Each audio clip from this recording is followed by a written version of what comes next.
Bismillahirrahmanirrahim. Assalamualaikum warahmatullahi wabarakatuh. Nama saya Bunga Haya Panistu, NPM 1006021919045. Saya dari Prodi Matematika, Fakultas Matematika dan Ilmu Pengetahuan Alam.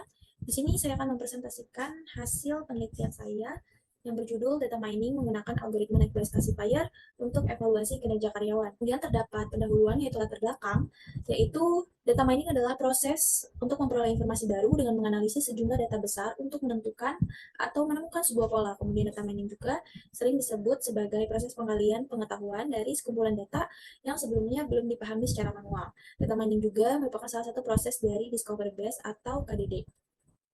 Pada penelitian ini, data mining digunakan untuk menentukan kelayakan karyawan suatu perusahaan untuk perpanjangan masa kerja dengan atribut tertentu menggunakan algoritma Netflix classifier.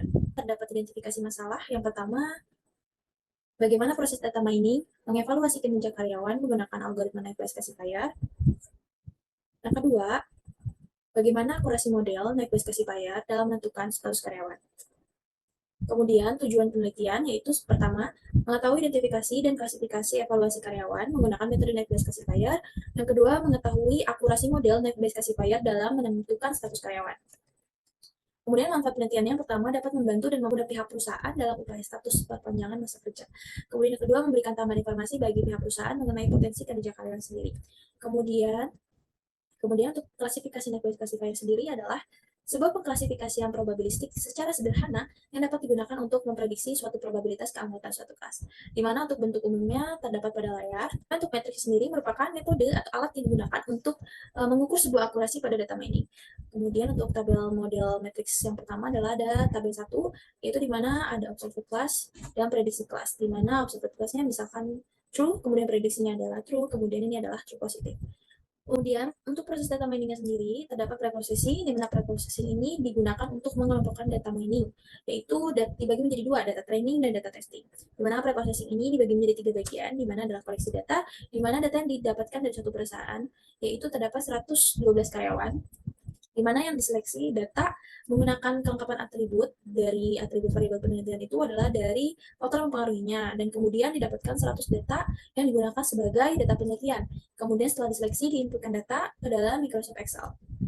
Kemudian untuk klasifikasi Net-Based Classifier sendiri, ini adalah yang pertama, menghitung jumlah kelas. Mana untuk tabel 2 ini adalah menghitung jumlah kelas, di mana untuk peluang dia-nya itu adalah 0,6, di mana itu adalah peluangnya hanya 82 dibagi dengan data trainingnya yaitu 70 karyawan. Kemudian begitupun untuk yang peluang kelas tidak. Kemudian yang kedua adalah menghitung jumlah kasus yang sama dengan kelas yang sama.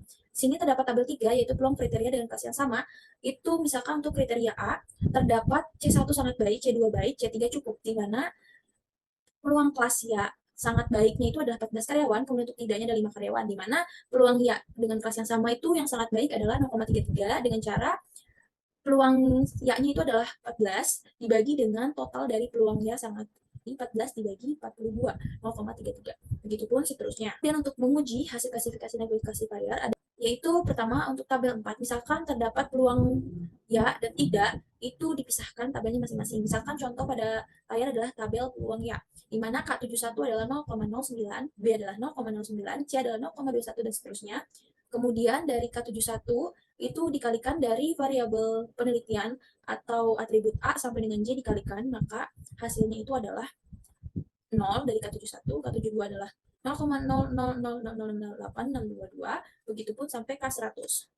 Begitupun pada peluang tidak. Kemudian untuk klasifikasi Net-Based Classifier selanjutnya itu adalah dengan cara di mana apabila peluang ya-nya itu lebih besar dari peluang tidak, maka hasil klasifikasinya ya. Apabila peluang ya-nya lebih kecil dari peluang tidak, maka hasil klasifikasinya tidak. Bisa dilihat dari contoh, untuk K71 adalah ya-nya itu adalah lebih kecil dari tidak, yaitu hasil klasifikasinya menunjukkan tidak. Nah, untuk tabel 6 ini adalah hasil klasifikasi dengan fakta, di mana apabila status karyawannya kontrak maupun magang, tetapi hasil klasifikasinya ya, maka dia lanjut kontrak. Tetapi kalau klasifikasinya menunjukkan tidak, maka knowledge-nya atau hasilnya itu adalah tidak lanjut kontrak. Kemudian terdapat tabel 7 yaitu bentuk matriks. Kemudian terdapat tabel 8 yaitu hasil uji akurasi matriks dari bentuk matriks yang di sebelah kiri tadi. Terdapat 4 uji akurasinya yaitu akurasi, precision, recall, dan error rate. Di mana untuk akurasinya ini adalah 60%, error rate itu adalah 0,10 atau 10%. Terdapat kesimpulan dan saran. Untuk kesimpulannya sendiri adalah penelitian ini hanya terdapat 70 data training, 70% data training dan 30% data testing dari 100 data. Kemudian didapatkan KDD yaitu banyak representasi karya yang diperpanjang yaitu 56,67% dari 30 data testing dan dari perpanjang adalah 43,33% dengan menggunakan 10 kriteria. Kemudian untuk pengukuran tingkat akurasi klasifikasi matriksnya ini adalah didapatkan akurasi yaitu 60% dan error rate-nya adalah 10%. Sarannya yaitu penelitian ini agar dapat ditambahkan metode lain agar mendapatkan hasil klasifikasi yang lebih baik lagi. Kemudian yang kedua adalah dapat menggunakan data penelitiannya lebih banyak agar hasil akurasinya lebih baik dan hasil errornya lebih minimal. Sekian dari saya, kurang lebihnya mohon maaf. Wassalamualaikum warahmatullahi wabarakatuh.